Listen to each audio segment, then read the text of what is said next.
Good morning, good afternoon, or good evening, everyone. We have people joining us from around the world, so we're stretching across many different time zones. Thank you to all of our international friends who, in some instances, are tuning in late at night or very early in the morning. My name is Thomas Wessner, and I am a member of Stephen Shapiro's team. Welcome to Build Irrefutable Differentiation at 2014 with Stephen and our good friend, Scott McKain. Before I introduce Stephen and Scott, I need to quickly cover two brief housekeeping items. First, throughout the session, you'll see a Q&A chat box in the right of Stephen and Scott's video camera windows. At any time during the event, please send us your questions. Stephen and Scott will answer as many questions as possible while we're all together. You will notice that the Q&A box also includes a field for your email address. This is important because any questions Stephen and Scott do not answer today, they will personally answer following the event. So please send us your questions at any time.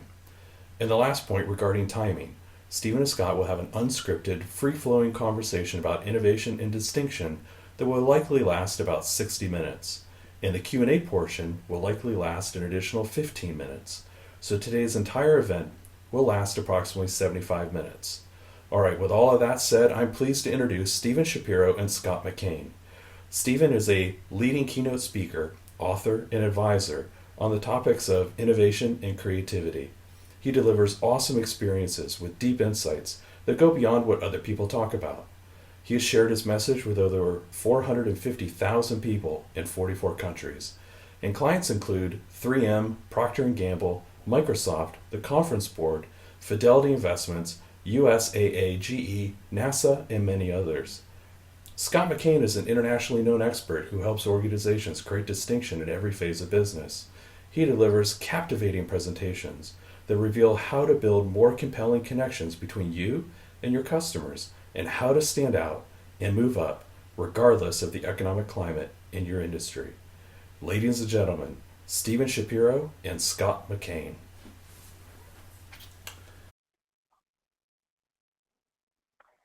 Thomas, thank you very much. It is a pleasure to be here. For the next 60 minutes or so, my good friend Scott McKain and I are going to have a completely unscripted, unprepared conversation. We have no idea what we're going to say, but here's the one thing I do know is I have followed Scott's work. He is brilliant, and as I learned more about his work, I realized that there's a massive intersection between what he talks about in his world of the distinction and what I talk about in my world of differentiation and innovation.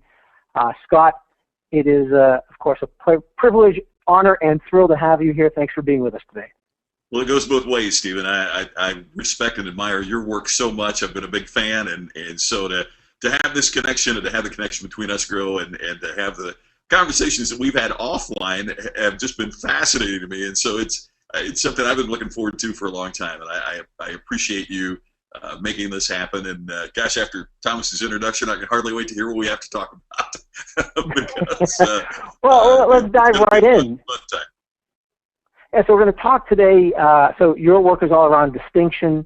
My work is all around innovation, and one of my philosophies is that you innovate where you differentiate, because if you are able to figure out what is the thing that not only sets you apart from the competition, but then will create raving fans and have people come flock to you, and you focus your energies on that, that's probably the best use of your innovation dollars. And one of the things that I want to just get cleared up, I guess, in the very beginning is I use the word differentiation. You use the word distinction. I know you also use the word differentiation in a slightly different way than I do. So could you just start off sort of giving me your perspective on the, I know you have, I think it's 3 levels. Can you just give me a little bit of that so we can at least get some language clear? And I agree 100%. I think we're using different terminology, but we're really trying to get at the same point. For me, I have the 3 levels. It's like a pyramid. Imagine, if you will, the bottom level is sameness. Sameness, to me, in any given industry, is when your customers can't tell the difference between you and the competitor. It doesn't mean that you're making a bad product. It doesn't mean that you have bad service. It just means there's nothing about that product or service that makes you stand out in the marketplace so that attracts customers, or so a customer would see a meaningful reason why they should pay more for your products and services. At the point of differentiation, it means that there's something about what you're doing that a customer could go, I can't tell the difference between Acer and Asus, but a Sony laptop, I might, I could, so I'm willing to pay a little bit more there. So it means that you're doing something, whether it's in regards to your product or your service, that makes you stand out from the competition.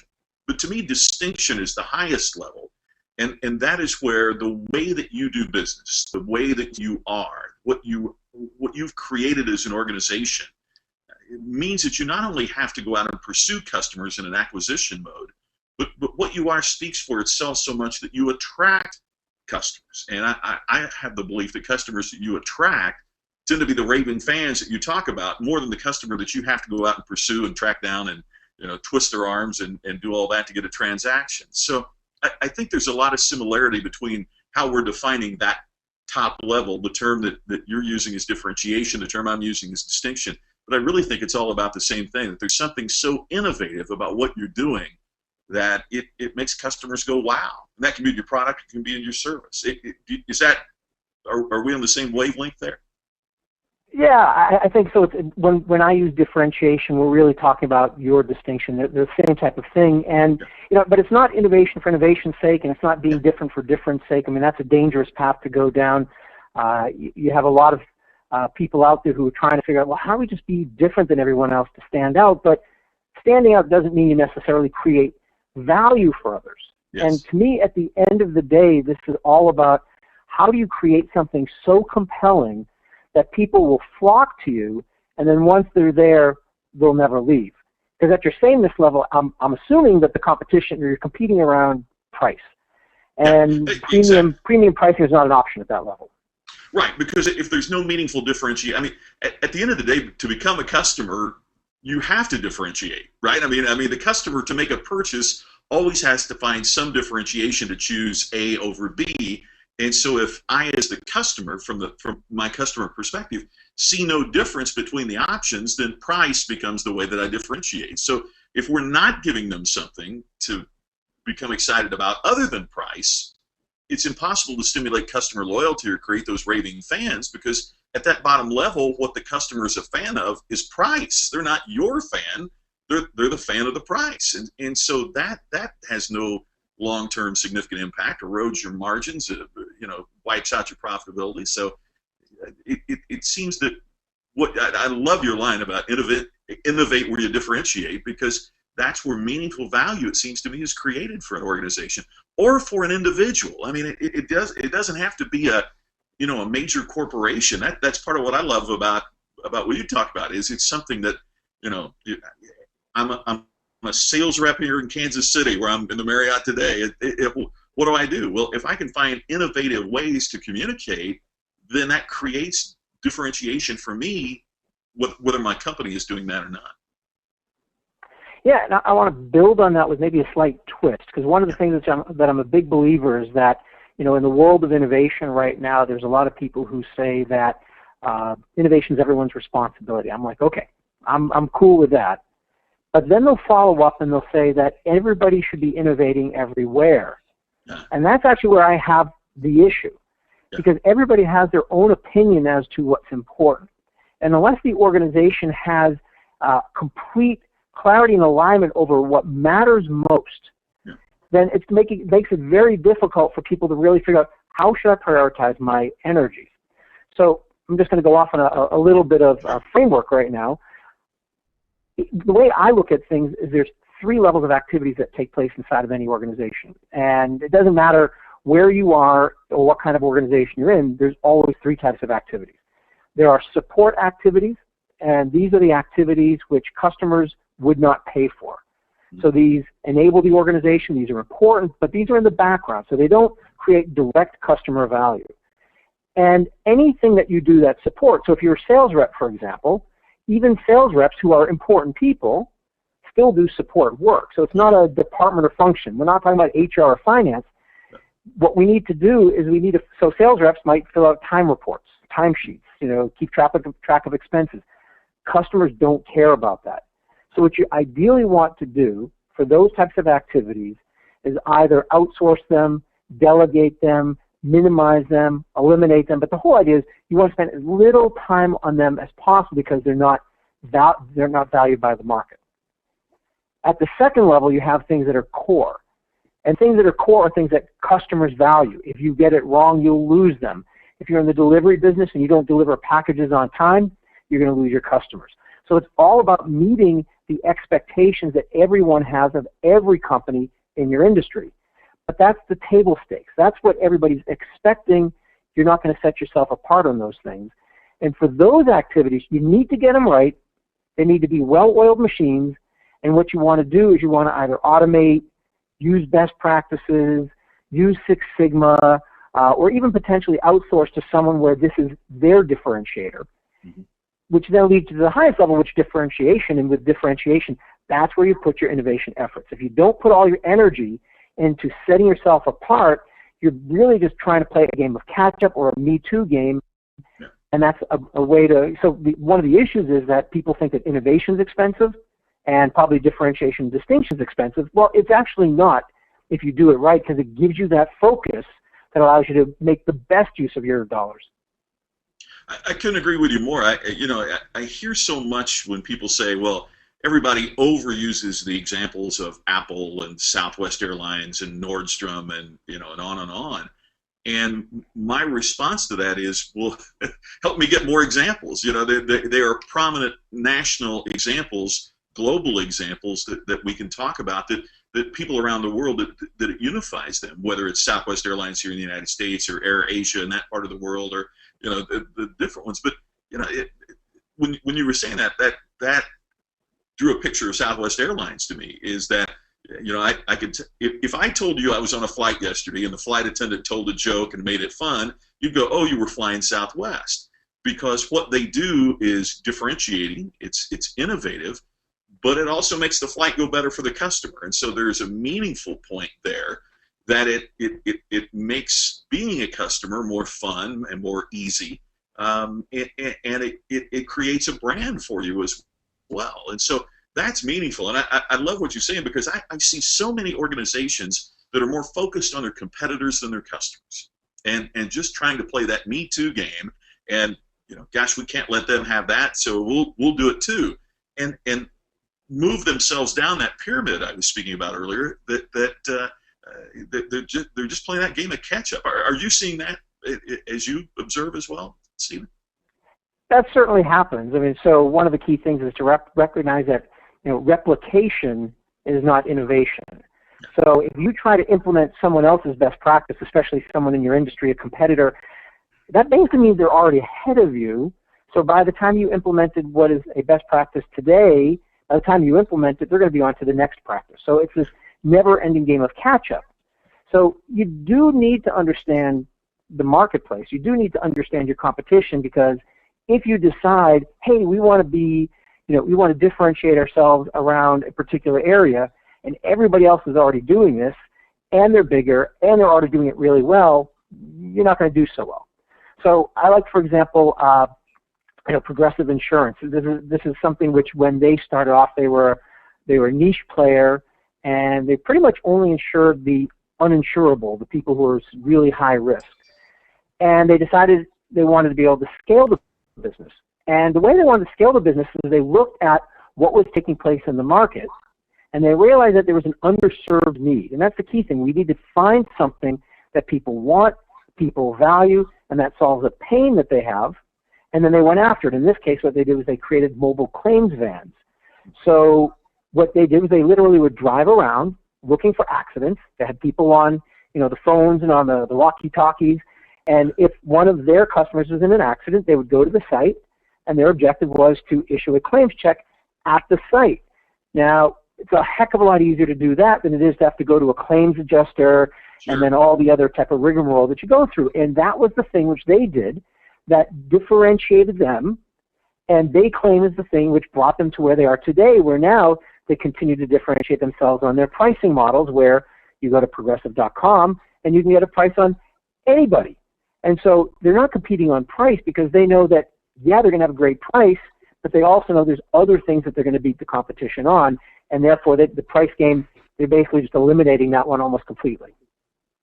I love that, because one of the things that struck me when you were saying that too is how, as you say, you can go to the Progressive site and you can see what the competitors are pricing, and I'm sure there's a lot of times that if you're checking an auto policy in Nevada, that maybe Progressive is a couple bucks higher than some competitor might be, but you think, gosh, I'm already on the site, and the transparency that they're offering, if they're that transparent, I'll just go ahead and click it. And I mean, I'm sure that attracts customers to them. I want to piggyback on something else you said, because there was a hot button there when you talked about best practices. And that's, oh my gosh, that's one of the things that, well, could you bring us some best practices? Well, why, if it's a best practice for Starbucks, is it going to be a best practice, for a manufacturing company? There's part of best practices that just drive me crazy, because if some other company has been implementing that as a best practice for a period of time, it's exactly what you said. They've already moved on, so learning their old best practices doesn't necessarily mean it's going to be applicable. And then the second thing is, just because it works for, a coffee shop doesn't mean that it's going to work for, your utility company or your whatever it might be. And so I find that whole phenomenon fascinating, that we want to imitate Apple, or we want to imitate Starbucks, or we want to imitate Southwest, when some of the best practices of those organizations are clearly not appropriate for other types of organizations.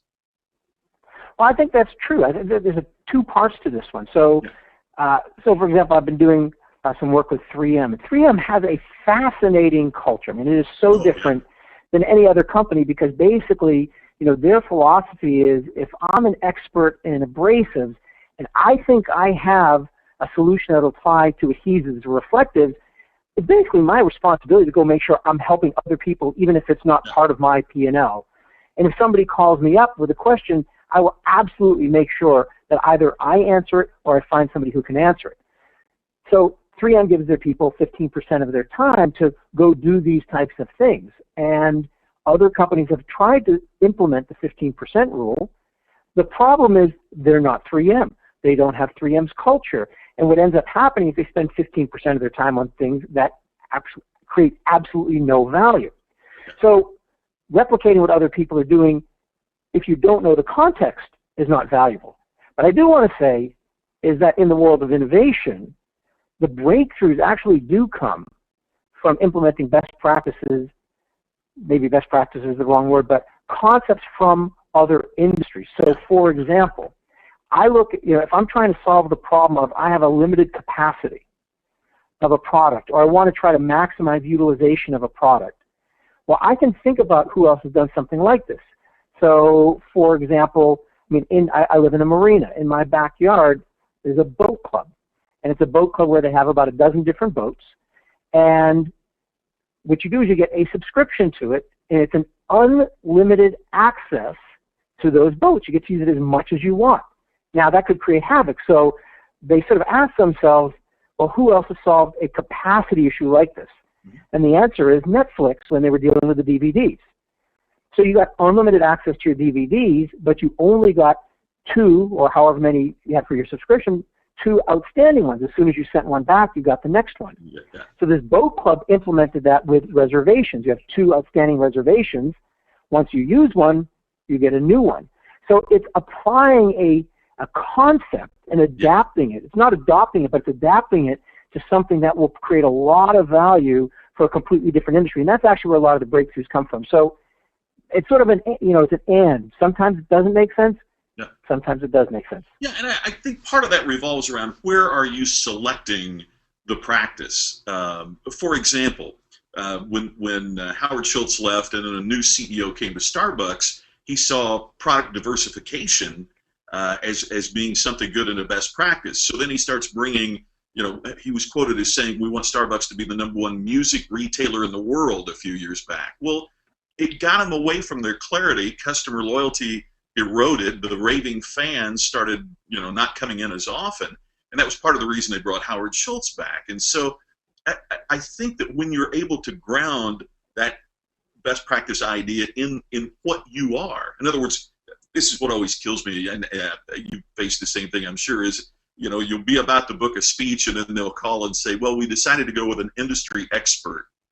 And that's where I want to just pull my hair out, because it's like they have the same blinders on as everyone in the audience. The best thing that you could do is bring someone in who can say, well, here's what I saw in the car. It's taking those ideas and applying it in your field. Just because Starbucks has one particular practice or what worked at Apple, I think your example about corporate culture is right. Within content must come context, and applying a best practice in a culture where you haven't created the kind of atmosphere, the kind of processes that would make that practice work is incredibly challenging. It has to be grounded in the clarity. For example, for Domino's to say, "Hey, Southwest has a great idea about telling jokes," and the guy delivering your pizza has a couple funny lines. I mean, that's not a good application of the best practice. But the way that Southwest boards the plane, if that helps you deliver pizzas more rapidly, now you're applying a best practice from another industry in an innovative way. And so it's all about the selection, and is it grounded, again, to get back to your phrase, in what creates value for the customer. There's two really interesting points on what you just said. One is something which I've longly held, which is that expertise is the enemy of innovation. So you use the word blinders, I think.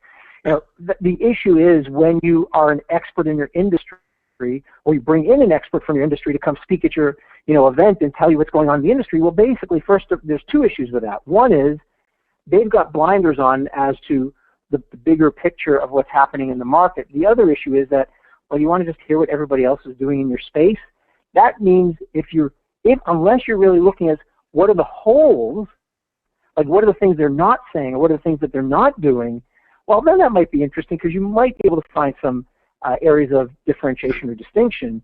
But that's not how most people listen. Most people listen and say, "Oh, they're doing this. That's great. We should do this." So those are two things. That expertise is the enemy of innovation, I think, is one. But the other one is something which I know you talk about. And I want to dig on this a little bit because I think it's an extremely important point. So you say, and coming back to your Starbucks example, clarity precedes creativity. That's actually, I guess I'm using a phrase, but clarity precedes creativity. Yeah. You can use that. And so say a little bit about those two steps of your process and why clarity is first, because I think this is so critical. Oh, thanks. So, as I studied distinctive organizations, what made some organizations stand out in an industry and others, be lower on the pyramid, it seemed that there was a process of 4 steps, and in the book I called them the 4 cornerstones of distinction. And honestly, Steve, it surprised me because I thought creativity would be first, right? You do something creative in it. And to my surprise, it was the clarity came first, that we know who we are, perhaps even more importantly, we know who we're not, that the distinctive organizations and distinctive professionals did not try to be all things to all people, that they really put a flag in the ground and said, this is what we're going to be known for, this is who we are, this is what we're going to focus on. Then they applied the organizational resources to enhance that clarity. Then once they had that established, then within that framework, they got creative. I have to tell you, I was given a speech in Europe, and it was that blinding flash of the obvious, was that when you see the works of the great painters and the great artists, it wasn't that they'd start, Da Vinci would sit in front of a canvas and all of a sudden a sculpture would come out. It was that when he sat in front of a canvas, he had the clarity about, okay, now I'm creating art. As trite as it sounds, you think of the most creative people in the world. Well, the novelist knows that they're writing a novel before they begin the creative process. They're clear about what, a novelist needs words, a songwriter needs notes. It's not that a songwriter sits down to write a song and then accidentally something else creative comes. I mean, so even the great artists, even the great creators of the world that we think of began with clarity. This is what we're doing. Now, within the bounds of that, right, I'm going to do a painting. You can get everything from, Picasso to, Da Vinci. You get a great range, but they always began with clarity. And it struck me that was incredibly important and something that I see not enforced as much as I'd like for it to be, in that we know what we are, but even more importantly, we know what we're not. I'll give you a quick example. On a professional basis, there is a stockbroker in Florida that will only manage your money if you're involved with the sport of polo. If you're not in polo, it doesn't matter how many millions you have, she'll refer you to someone else. Now, think about a couple of things there. First of all, you really get to know not only your clients, but also your prospective clients. Secondly, can you imagine when someone finally enters, has been interested in polo, now they've made enough money, what's one of the first things that people talk about? Oh, there she is. You need to talk to her. She only deals with people in our circle. Now, I've joked that, she picked a pretty good sport if you're going to represent wealthy people. I don't know that bowling, for example, would be the sport you'd want to pick if that was where you were going. But that absolute clarity serves not only to attract clients and potential clients, but it builds a reputation. It lets her get creative with the innovative things that she does to market her practice. It has strengthened her practice in so many ways. And so by having that clarity first, then getting creative with how you approach it, now all of a sudden you're creating distinction, differentiation in the marketplace. Because if someone that takes anybody with money comes along, hoping even for a lottery winner, that's just not as strong of a position. It doesn't make you stand out in a very crowded, very competitive marketplace. And I'm sure you've seen examples as well of people that know, organizations that know what they are, know what they're not, and then apply your innovative approaches to that to take it to an even higher level. What you're saying is just so brilliant. I mean, one of my expressions is don't think outside the box, because that's what everybody tells you to think outside the box. So I said, don't think outside the box, find a better box. What you need to do is actually find constraints, actually enable relevance. It actually increases levels of creativity, and in the end will increase the ROI of your innovation efforts. And you talk about specialization. So one of my favorite companies, and actually a Harvard Business Review article of mine was published last week, and it is on differentiation, and I use as a case study USAA. And USAA is, they don't just provide financial services to polo people, it's only people in the military, slightly larger group. So they will only provide financial services, insurance, and other types of benefits to people in the military or family of the military. And one of the things that they know is that if you're in the military, you're transient, it's unpredictable life, you don't know when you're going to be sent overseas, your family could be left at home.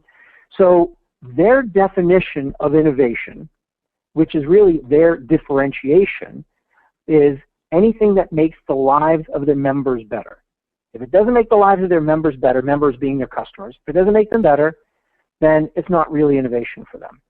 And if you look at what they do, so pretty much every bank these days, if you pull up an iPhone, has an app where you can deposit checks through your iPhone. Well, that was actually developed by USAA. USAA holds the patent on that, and they did it because they recognized that it was difficult for their members to get to banks. So this was one of the things they created. But then they go far beyond the obvious things. They will do things like they have grief counselors. They will, and they help, I think it's 50,000 people a year with grief counseling at no cost. And they have a nonprofit foundation where they help people in the military with financial advice, because when they come back from overseas, it's a totally different game for them, and so they feel a little lost. And here's the bottom line on this, and I think this is really, if we want to take away what is the value of differentiation and distinction, is USAA year over year has a 98% customer retention rate, and their customers say, 95% of their customers say they will be a USAA member for the rest of their life. Now, there aren't a lot of companies out there that I think can say that 95% of your customers will never leave you. That's a pretty astonishing figure. It's amazing. Wow. So I think that's what we're talking about. This is a game. Exactly. Well, and when you were talking, I was thinking, I bet there have been countless number of executives that have said to their teams, hey, we need an app And so everybody scurries out and goes and creates an app. Instead of saying, the world is moving to mobile, how can we provide greater service to our customers?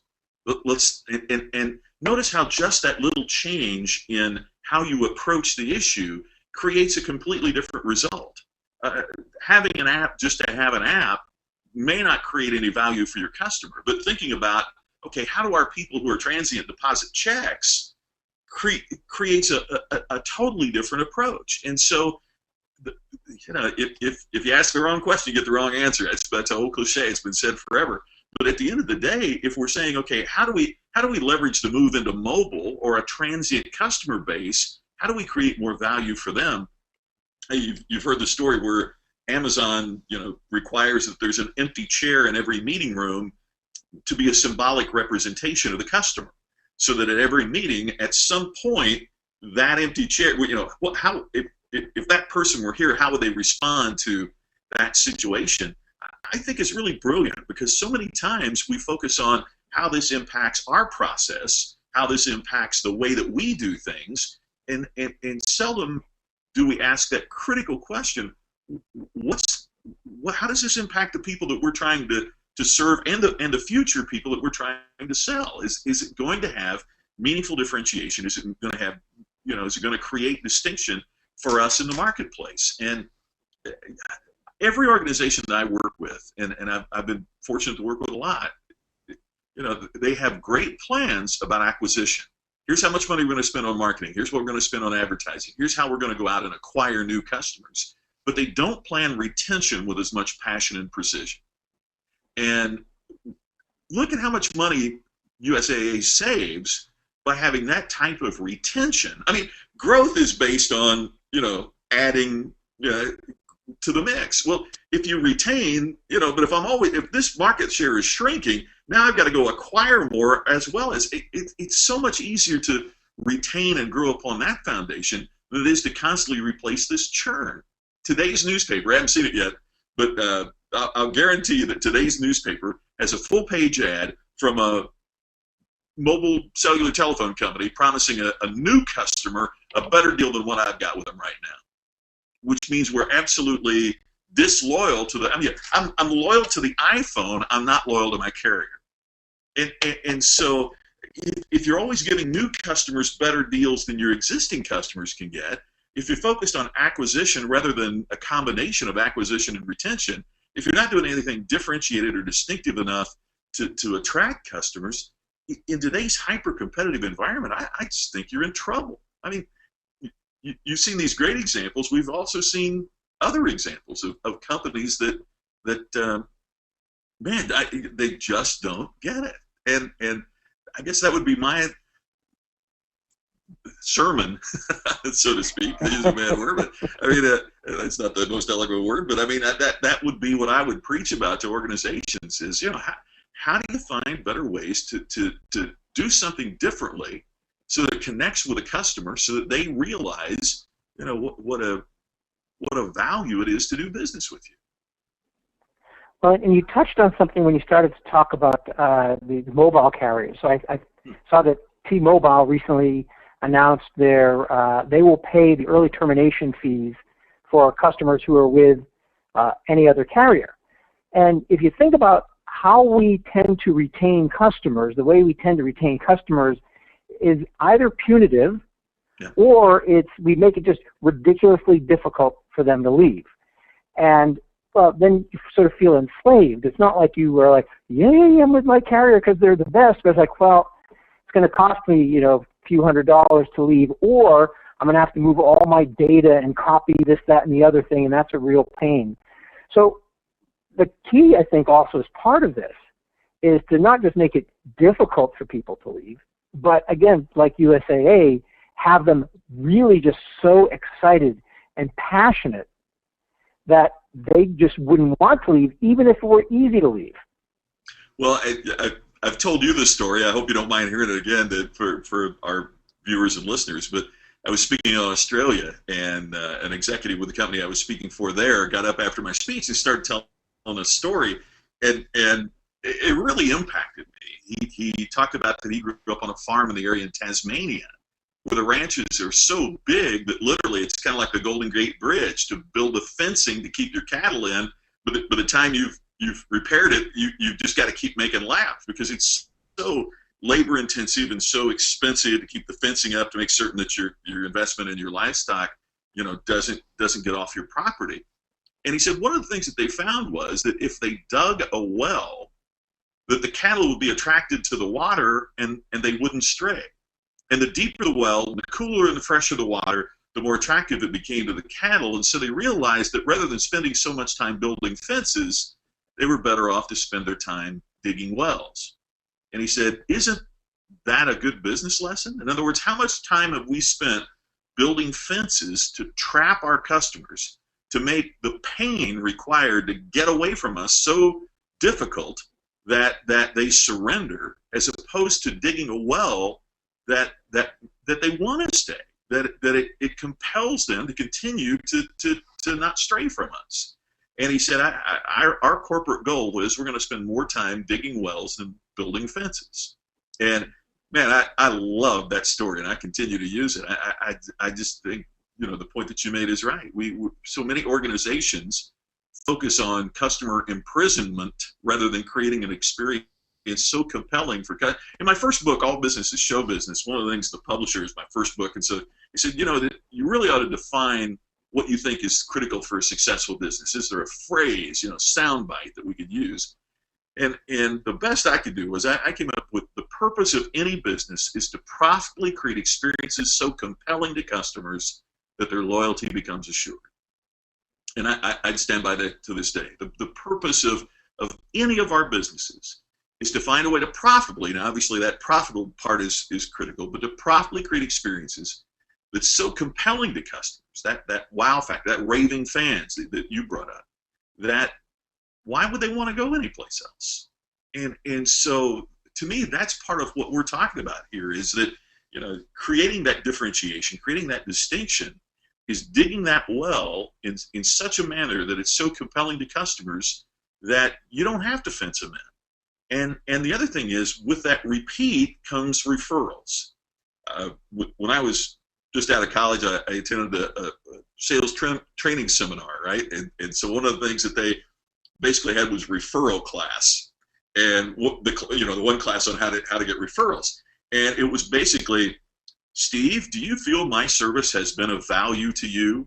And then I pause and wait and hope that you smile or nod or something, and then I jump in and say, could I have the names of your 37 best friends so that I might, and the way you get a referral is in today's world is to be so distinctive, so differentiated, so compelling.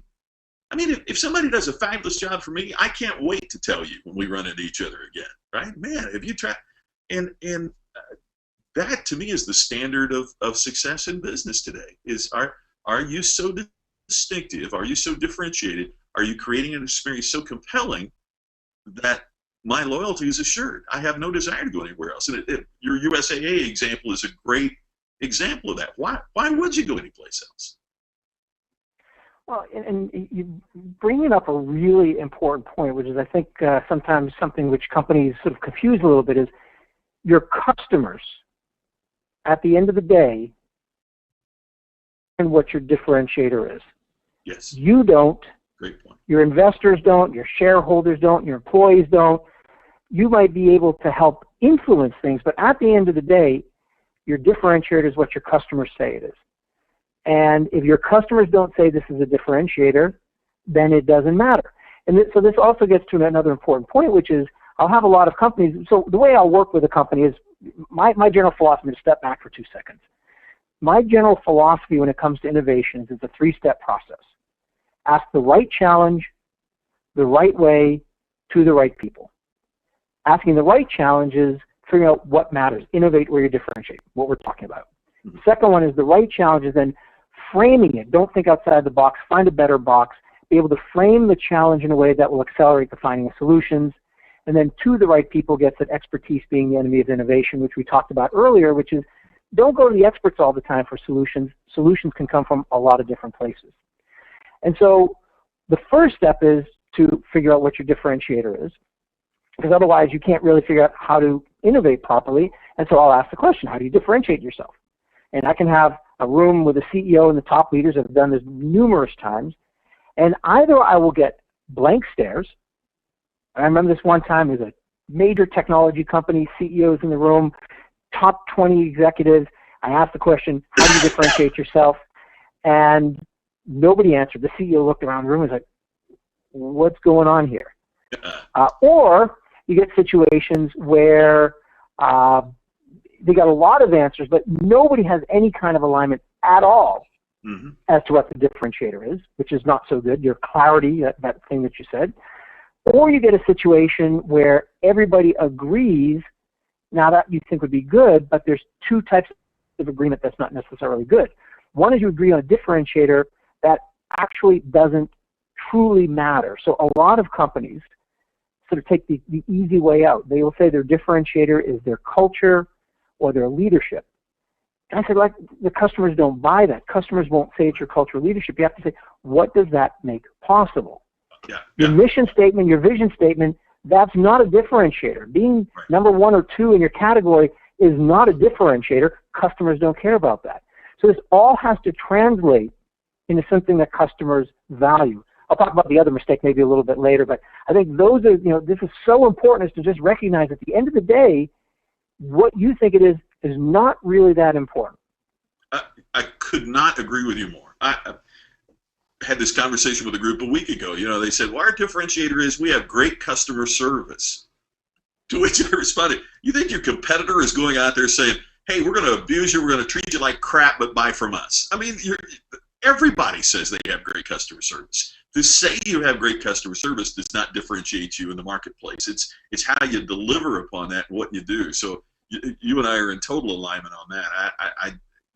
I'm amazed by those 2 points that you made, because I see it all the time. Either A, there is not the clarity within the organization that they think of, and by the way, that would be a great starting point or a take home for the people watching is, ask your team, why would somebody buy from us as opposed to the competition? What differentiates us in the marketplace? And just see how many responses that you get. I think, to piggyback on what you were saying too, that a lot of times we ask the wrong questions. We may have a group discussion and say, okay, why do people buy from us? And they'll get the laundry list. Oh, we have great service and our people make the difference, and all those things that we hear, but they don't ask the right question, as you were saying. And to me, one of the right questions is, why would someone buy from us as opposed to buying from the competition? And what, maybe we'll get a cheaper price. I don't think that that's the great long-term strategy, but maybe that's the right answer. But they say, oh, we have great customer service. Well, when you put that as opposed to in the question, then it forces you to say, well, is our service demonstratively better in a way that creates value for the customer than the competition? Is it so good that it's a reason to buy from us as opposed to the competitor? And what most organizations find when they go through that exercise is exactly what you say. I mean, you're so right, is that either there's not clarity about what it is, or B, it's not something that adds value to the customer. There was a study in Retail Marketing Magazine not long ago that said that dependent upon the industry, there was a variance to some degree, a small bandwidth of the figures, but between 60 and 70% of frontline people in retail can't tell you why you should buy from them as opposed to the competition.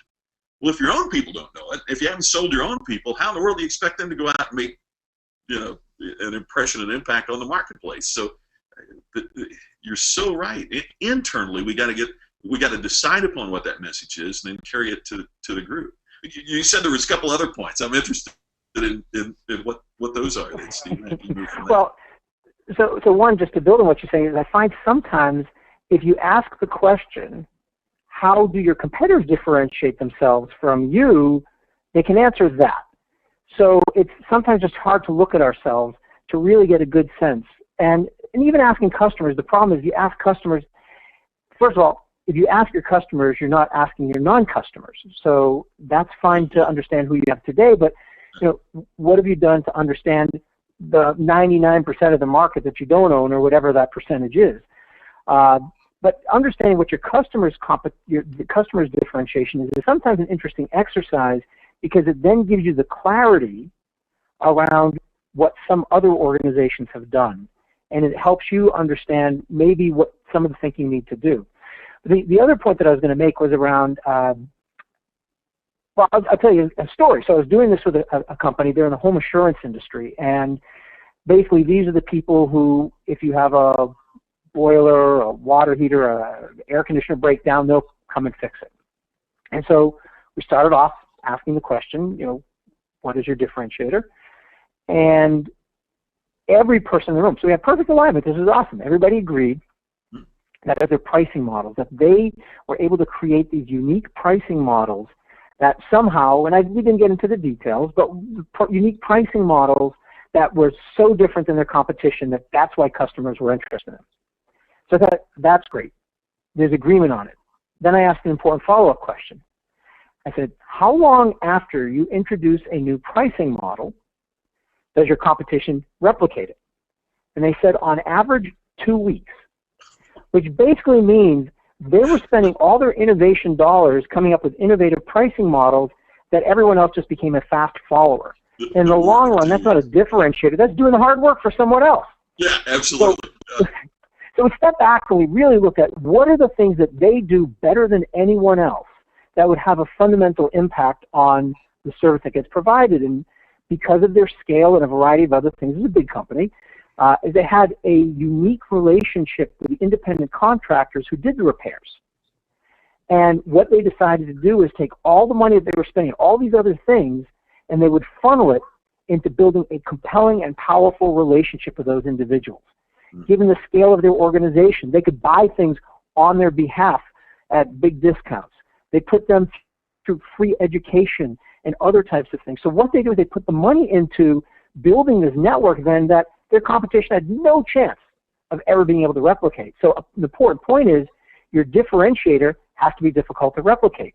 It was like the other day I was giving a speech and somebody said, well, is putting a mint on the pillow in a hotel a differentiator? Because some hotels do that. I said, well, how hard is that for someone else to do it? If it's not that hard, it's probably not a differentiator. I love that. You triggered a thought. I was doing a program in Europe, and they asked me to give a speech and then do a couple consulting days afterwards. And the way I started the day was to say, okay, you built a very successful business here. You saw a need in the marketplace and you filled it.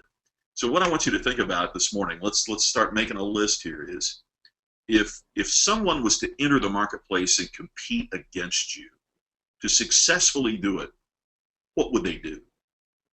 And one of the guys said, oh, but we've gotten so big it's hard for us to make quick decisions. So they'd be nimble, right? So we write that. And they were able to come up with this incredible list of what an organization entering that space could do to successfully compete against them, which of course sets up the big question, which is, so why don't you jump in and do this, right? If these are your areas where you're not meeting needs of customers that you see as points of vulnerability, it's almost a SWOT, strengths, weaknesses, opportunities, threats. It's almost a SWOT analysis.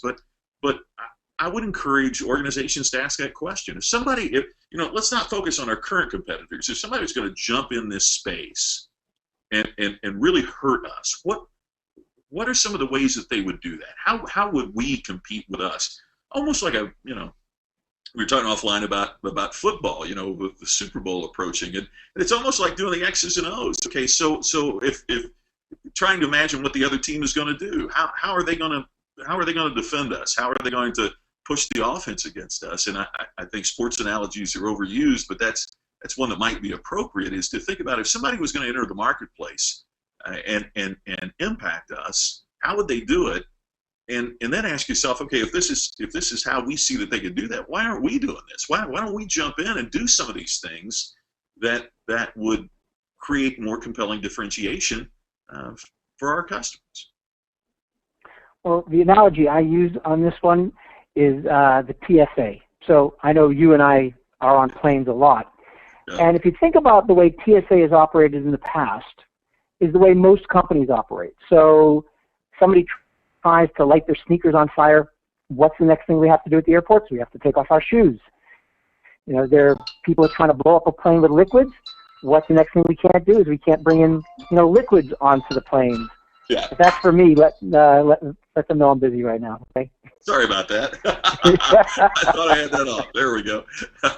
Hey, it's live. What can I say? hey, this is live and improvised. There we go. And so, but if you think about it, I mean, so it's a good thing. I think actually somebody tried to blow up their underwear once, which I don't know what the ramifications were in terms of, that's why I think we get patted down now. So it's a very reactive model most organizations use, is we wait for something to happen and we try to be a quick responder to it.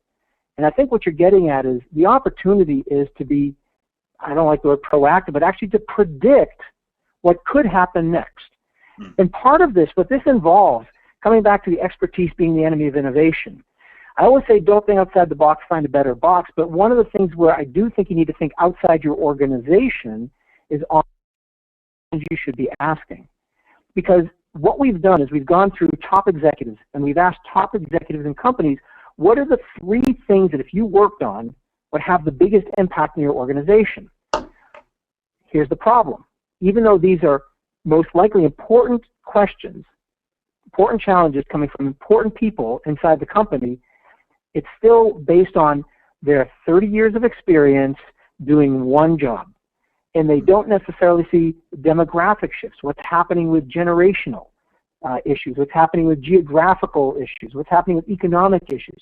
And those are the things which our expertise will blind us to in terms of being able to be proactive. So maybe we look at our competition, but I always encourage people is to have smart partnerships with universities and think tanks and others to help them be able to find their blind spots. Because if you don't uncover your blind spots, all the things we're talking about are irrelevant because you'll choose a differentiator that could be irrelevant soon. It could be a differentiator nobody cares about. It could be something that doesn't differentiate you. So how do we make it a sustainable, long-term differentiator that sets us apart? And to me, that's really the key with all of this. I love what you said there, too, because if you stop and think about it, by definition, a blind spot is something you can't see. And therefore, we need someone to help us in that process. And that's so critical. We tease a lot about what a consultant does or what a speaker does or what a strategist can help you do, but I do think that's one of the strengths. I did a blog post the other day about, if you're a baby boomer hitting, 55 or 60, find some 25-year-old to mentor. If you're 25, find somebody to talk to. You bring up an important point is that, not only does it need to have traction for our organization, but there are generational changes, there's technological changes, there are all these things going on, and I think sometimes, and I'm certainly guilty of it, is that we get trapped in our own perspective, and something that I might do, might be perfect to, other white guys my age, right? But it might not be as, crossing gender lines or ethnic lines or, chronological differences, technological adaptability, all of those kinds of things. And so, man, I think what you said there is so absolutely important, is that we need to, and isn't that part of why you and I are here today, is that this exchange of ideas is part of where this innovation, where these points of creativity come from. Yeah, and you use the word consulted. I actually spent 15 years with Accenture. I was leading a 20,000 person practice there, and there's a lot of jokes about consultants. Like you said, hey, they'll borrow your watch, tell you the time, and keep you your watch. I think that's the one that I always remembered. But actually, I think, and this is what clients always tell me, is that the big value of bringing someone in is that they get to see what they can't see. It's sort of the old, you don't know what you don't know. And we need somebody with an outside perspective, so we can read books and watch, live webcasts like this. And these are all interesting. These will start to, increase our peripheral vision of the things that we can see that we may not have seen before. And sometimes it requires someone to look at it with fresh eyes who've seen it from different perspectives in order to provide new viewpoints. So it really, there's a lot we can do internally, but that expertise being the enemy of innovation at some point, may potentially get in the way of our ability to deliver this full scale. Oh, it's so true. And, I was talking about the four cornerstones of distinction. I mean, the third and fourth are communication and customer experience focus. And that even if we have that idea, to filter that and communicate that and connect that throughout the organization so that we're able to transmit that to the customer is so critically important. You mentioned corporate culture earlier, and it's just fascinating to me how everybody says, well, we got to communicate more effectively, but if there's not that unity internally, how in the world is the customer ever going to pick up that message if we don't know where we're innovating? And that's what I love what you said at the onset of the program in terms of it shouldn't be everybody out there innovating. There has to be a clarity of purpose, a unanimous feeling about this is where we're going, this is what we're doing, because you can't differentiate what you can't define. If we in the organization can't define exactly this is what makes us different, this is what we're going to do to make us different. If we can't define that internally, then we can't differentiate it externally. And I see a lot of organizations that just are missing the boat when it comes to that. And the proof of it is those times that you and I go in and say, okay, what separates you, what differentiates you, what makes you distinctive, and internally they can't agree. It's a critical problem. And I want to build on something that you said earlier, is that it's not just who you are, but I believe that in many cases it's who you are not that's more important. I think the killer of innovation is not the but. I mean, okay, that stops things from happening. I think the killer of innovation is the, wow, this is a great idea. And then people get so enamored and attached to things that they start trying to do everything. Knowing what to kill, knowing what not to do, knowing who you're not going to be gives you that focus. And at the end of the day, I mean, you said that, innovation is everyone's responsibility, so I do believe that, but you don't want everyone innovating everywhere. Yeah. And earlier you talked about, apps, everybody wanting to do an app. And then you said, well, maybe it's a different question. I would even say, and here's one of the things which I always say is, okay, is what we're creating core or differentiating? It doesn't mean we don't do it. Most apps, in my opinion, if you're a hotel and it allows you to check in, or if it's an airline and allows you to man, look, every airline's going to do this, every hotel chain's going to do this. It's the table stakes. So then the question you have to ask yourself is, do we need to do it, or do we get someone else to do it? So, for example, in the auto insurance industry, basically what they've decided is handling the claims process, the technology behind it, wasn't going to be a differentiator for anyone. So there's one company that basically provides the technology infrastructure for like 90% of the auto insurance companies. So if it's core, find somebody else where it's their differentiator and have them do that work so that you can focus on what truly sets you apart. Now, I just looked at the clock. I can't believe, if my math is correct, we've gone for 60 minutes. Oh, wow. Yeah, I thought maybe we were only at halftime, but no, we're actually past the 2-minute warning here. So, okay. What we're going to do now is we're going to bring Thomas on the line, and I believe he's been capturing some of the questions that people have had, and he's going to ask those to us, and we have about 15 minutes to do whatever we can to try to answer those. And I think, as Thomas said, whatever we can't answer here, Scott and I will try to address offline through email. Thomas? Thanks, Steve. Hi again, everyone. This is Thomas.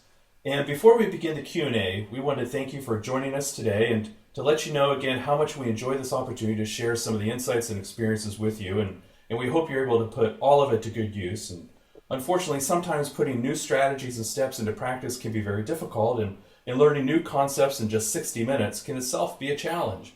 So we wanted to be sure we offered you a very simple way to let us know if you'd like to continue the conversation, and perhaps even discuss bringing Stephen and Scott, or even both of them, to your organization for an event as a speaker or as an advisor to your team. And if you'd like to continue that conversation, just click the orange Let's Talk button that you should see on your screen below Stephen and Scott right now. They will take you to a very simple form on Stephen's website. It only takes a few seconds to fill out, and and then we'll be able to schedule a time that's convenient for you to connect with Steve and Scott, or even both of them, and we look forward to having that opportunity. So now let's turn our attention to the Q&A piece. And so Stephen and Scott, here's the first question, and this one is for Stephen. This one comes from Wendy, and she says, Stephen, I found a lot of value in your Harvard Business Review article, and your USAA example was excellent. So my question is, what are some of the biggest mistakes or decisions that you see companies making that constrain their innovation ROI? Well, thanks. And I think we've covered a lot of things today that ROI, and I guess the main thing as it deals with innovation is most companies sort of dissipate their innovation energy. So they're not focused, they're all over the map. Coming back to one of the words that Scott used, it's that clarity. And if you don't have that clarity around what is your differentiator, and from your differentiator cascade that down into the most important challenges. Don't work on everything, but work on the things that are going to have the greatest impact. One of the things you're going to find is that you have an incredible increase in ROI. So, for example, in a Forbes article that I wrote, I talk about how you can get a 10 times improvement in your innovation ROI by asking the right question the right way to the right people. And the reason why this happens is because you get people laser focused, but also equally important, before you make any investments in anything at all, you have you get everybody aligned behind what we need to work on, and then we get the owners, the sponsors, the resources, the funding, the evaluation criteria, and the evaluators, so that instead of trying to find a home for your good ideas, we already have everything lined up so that when we get the best solution, we can accelerate the implementation. So this front-loading of all this thinking actually will give you that laser focus that gives you a much higher ROI, and it builds on everything that Scott and I talked about this afternoon. Excellent. Okay. Thanks, Stephen. Appreciate that. So this next question is for Scott. It's from Amy. She starts off by saying, great Domino's and Southwest example, talking about best practices. So her question is, what should a company do the step-by-step to make sure that we figure out who we are and who we're not, and how to get the leadership and everyone else on the same page? Well, hopefully it begins with leadership. The leadership is the one that's initiating the step-by-step process. The techniques that Stephen and I talked about today are so much easier, perhaps even totally dependent upon it happening at the top and then filtering its way throughout the organization. However, if you're working in an organization that isn't providing ways for you to become distinctive, for you to innovate, you have to take the personal responsibility to make that happen, at least for your own career and for your own sphere of influence. And so one of the ways I think that organizations get clear, a technique that I talk about, is called high concept. It's a Hollywood term. It's the clarity that a movie brings to the marketplace. If I say bomb on a bus, you think of the movie Speed. If I say shark attacks, you think of Jaws. Breaking Bad, the TV show that just has been recently concluded and is winning all types of awards now. It began with Vince Gilligan, the creator, going to AMC, the cable channel, with a little note card, and it says, Mr. Chips becomes Scarface. So, finding ways that you're so absolutely clear about what you are that you can say it in a 6-second way. You ask, is it number one, are you using power words? FedEx could have said, we'll get it to your place by 10:30. Instead, they said absolutely, positively, overnight. Is it brutally brief? There are studies that say different times, but it's somewhere between 6, 7, 8 seconds that you have to grab someone's attention. So are you within that framework in terms of, can you express what makes you, what your organization is about? Can you express that clarity in a phrase of about 6 seconds? Most important, is it congruent? In other words, is what you say you are what customers would say that you are. When FedEx says absolutely, positively, overnight, it's because they get it there absolutely, positively, overnight. When Domino's used to say your pizza in 30 minutes, it's because you did get your pizza quickly. Sometimes those phrases are just used internally. Southwest focuses on cheap, safe, and fun. Now, if I said I flew an airline that's cheap, safe, and fun, you would probably think Southwest. Your initial response probably would not be U.S. Airways, for example. You would be thinking of Southwest. And so the concept has to work internally and externally, but that is a process. And I think the other part is, too, to change your way of thinking. I've just got to tell you, I apologize that what sounded like my phone went off, but it wasn't my phone. I've got the new Samsung watch. And Stephen, it never occurred to me. I mean, turn your phone off. Okay, we're now at the time you got to turn your watch off too. If you got one of these. And so that's part of it. Is we not only have to be clear about what we are, but we also have to, again, find a different box. It wasn't that I needed to think outside the box. I needed to build a better box. You turn everything. Right? And so things are hitting us now from a technological standpoint, from a generational standpoint, that are different than what they've ever been. And if we're not clear, and if we're not, to use Stephen's phenomenal term, building a better box, then we're in trouble in today's hyper-competitive marketplace. Excellent. Okay. Thanks very much, Scott, for that. And Steve, the next question that we have is from Mitch, and he would like to know if there are other examples that you could share, like the great USAA example, where companies have used innovation to affect retention. Retention of employees or retention of customers? I assume it's retention of customers. Yeah, he doesn't say here. My assumption would be retention of customers as well. Well, I think there's a number of companies that do this particularly well. I'm going to talk about a company that's really controversial. I used to talk about them all the time. Koch Industries. It's not Coca-Cola, it's Koch, K-O-C-H, out of Wichita, Kansas. For people who don't know Koch Industries, they are a pretty diverse company with petrochemicals, asphalt, paper, pulp, oil, gas. They have like Lycra, Stainmaster carpets, Brawny paper towels, Dixie cups. I mean, they've got all that stuff. So they're, first of all, in the least sexy industries you could possibly imagine. But they are a $100 billion company in revenue. So they're a pretty large company. If they were a publicly traded company, they'd be probably in the top 20 of all companies in the United States.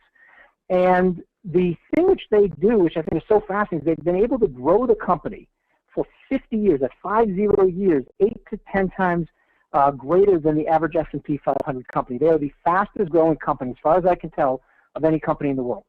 So when you look at innovation and what innovation is, to me, this is the key. Now, how they do it, and this is an example which will contradict slightly what I talked about earlier, Scott, but this is truly an example of where their culture is the reason, because they use this concept of free markets. And their belief is that anybody who is in a position of power should be given money to spend at any way they want, and they will do something called experimental discovery. And they will try things with the assumption that they don't know what the market actually wants. So they will do these experiments, and these experiments, if they're successful, will scale and grow over time. And it becomes sort of a Darwinian model that these successful experiments will start to cannibalize things that are less successful. And their growth has been attributed to this free market, what they call market-based management philosophy. And the reason why I love this is differentiation can take all different forms. And here I would say their differentiation is pure localization. They push decision-making down to the lowest level of the organization so that they understand everybody's needs at the local level, and they can deliver those needs consistently on a regular basis by being nimble.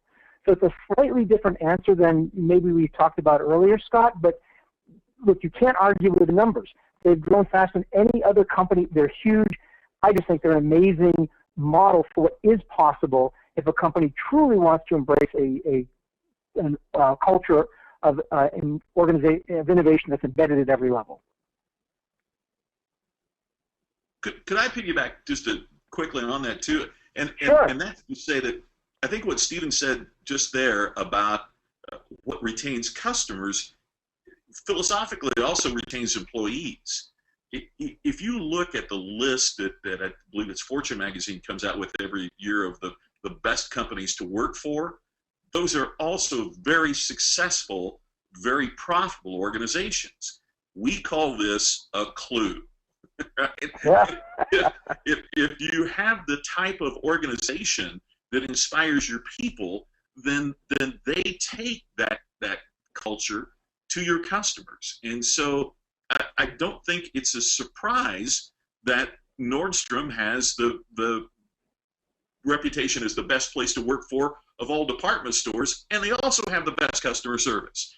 Southwest has the happiest employees, and they also have the most loyal customers in that particular industry. So I think there's a great correlation with what Stephen said about how you do it for your customers and also how you do it internally. And I don't think that you can pull the two apart. Philosophically, what gains customer retention in the long run is also going to gain you employee retention as well. That's excellent, gentlemen. I think we have time for one more question. This one is for Scott from Greg. And Scott, you mentioned a three-step pyramid in the beginning of the webcast today. You identified sameness as level number one, but what were the other two? I apologize if I missed those two. Oh, great. Thanks for asking.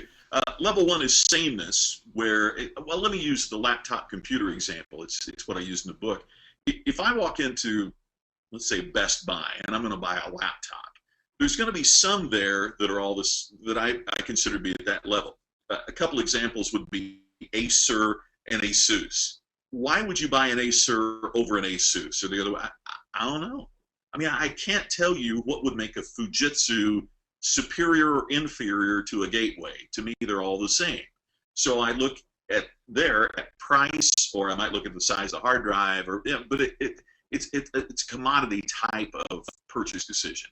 But if I take it a notch up, Dell because it's made to order, or Sony because of the design and the VAIO line of cameras, and the HP with the printers and peripherals and all of that, those organizations have moved up that pyramid. When I originally did the study, and I had the list in the first edition of the book, by the way, Samsung was in that group at sameness. Now, there's an organization that's made a conscious decision to innovate, to move up that pyramid, and now you would find them advancing up. So you'd have that middle group of differentiation, and the highest point of the pyramid would be true distinction, where price becomes almost no issue at all. Obviously, in that argument, the Apple would be the example. Interestingly enough, I had some people say, well, Scott, Apple is just depending on whether the iPad is included or not, 7 to 10% of the marketplace, but Apple has a 92% market share of laptops sold $1,000 and above. So price becomes less of an issue when you become a truly distinctive organization. So it's finding ways to move yourself up the pyramid, and there again, I mean, as Stephen so greatly puts it, they innovate where they differentiate, and it has created, I mean, for every organization, the profitability becomes the issue, and so finding ways to be so compelling that you create these raving fans who will spend a little bit extra to do business with you, who will refer you more, who won't leave, your cost of acquisition goes down. There's so many ways that this benefits every organization, and Stephen, I hope that supports what you've been saying as well, because I find those points that you make to be incredibly compelling. Well, the more we talk, the more I realize how aligned we are. And yeah, me too. The first question that was asked of me was about ROI, and I think just sort of to circle back, what I think you just hit on is that, look, if you want to be able to charge a premium, if you want to keep your customers, get new customers, actually create a pull, more like a vacuum, that's the easiest way to create high levels of ROI in everything you're doing. And instead of dissipating your energies on a lot of things you could do that might be interesting, that deal with somebody's fancy or whim, maybe the best thing to do is to really figure out how do you differentiate, how do you distinguish yourself in the market, and then use that to be able to charge the premiums that we talked about. So I think that's a perfect way to wrap up this session.